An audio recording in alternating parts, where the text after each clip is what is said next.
In this video, we're going to talk about how we can connect division and our fractions. So we're going to relate our fractions to division. Okay, so any fraction in the world, any fraction, I'm talking any fraction, can be written as a division statement. Here's an example. 3 divided by 2 can be written as 3 over 2. 14 divided by 6 can be written as 14/6. 12 divided by 90 can be written as 12/90ths. 8 divided by 4 can be written as 8/4. So any division statement can be written as a fraction, just like that. Should we do a few more examples? All right. 14 divided by 9 can be written as 14/9. 20 divided by 10 can be written as 20/10.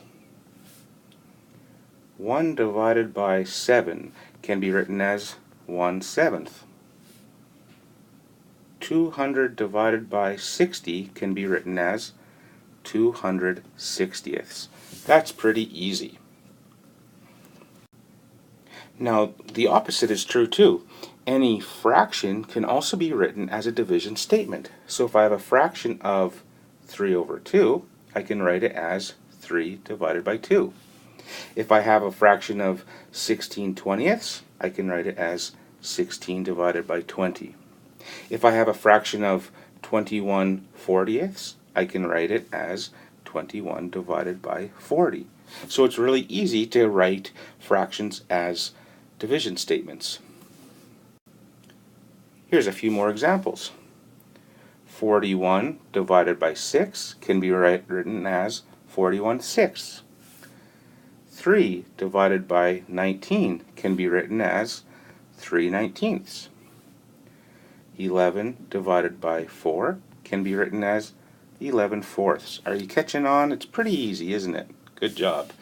And let's do one more. 99 Wayne Gretzky's can be divided by 87 Sidney Crosby's, and that equals 99/87ths. Now, do you remember how to do the long division strategy? I sure hope so. Let's pretend that I had 8 donuts and I wanted to share those between 5 people. So 8 donuts to divide among 5 friends. How many will each friend get? So I set up my long division question like this. I hope you remember how to do that. Now let's do the long division. 5 can go into 8 one time. Then I multiply 1 times 5 is 5. I subtract that from 8. That's 3. I have no more numbers to bring down, so 3 becomes my remainder. So I have 1 remainder 3. Now this is how I can write my remainder as a fraction. Are you ready? My answer is 1 remainder 3 over my divisor, which is this number here. The divisor is 5. So the answer is 1 3/5. So 8 divided by 5 equals 1 3/5. Everyone would get 1 whole donut and 3/5 of another one.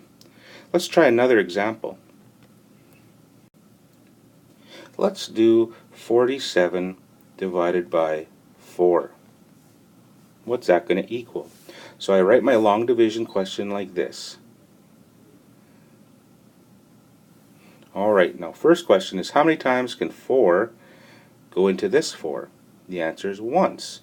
So then I multiply 1 times 4. The answer is 4. And I subtract that to get 0. Now I bring down my next number and it's 7. So now I have to ask how many times can my divisor 4 go into 7? The answer is once. And 1 times 4 is 4. Subtract that and I get 3. Now I have no more numbers to bring down, so 3 becomes my remainder. So I write remainder 3 up here. And now to write my answer as a fraction, this is how I do it. My answer is 11 with my remainder of 3 over my divisor of 4. My divisor is this number. So the answer is 11 3/4. Alright, last example. 28 divided by 5. Well, 5 does not go into 2, so I'm going to look at the first 2 digits. 5 goes into 28. If I know my 5 times table, I know that 5 times 5 gets me 25. I subtract that and I have 3 remaining. And I have no more numbers to bring down, so 3 is my remainder. So to show my remainder as a fraction, I write my answer as 5 3/5. Remember that this number, your remainder, goes to your numerator, and your divisor becomes your denominator. And that's how you write your remainder as a fraction.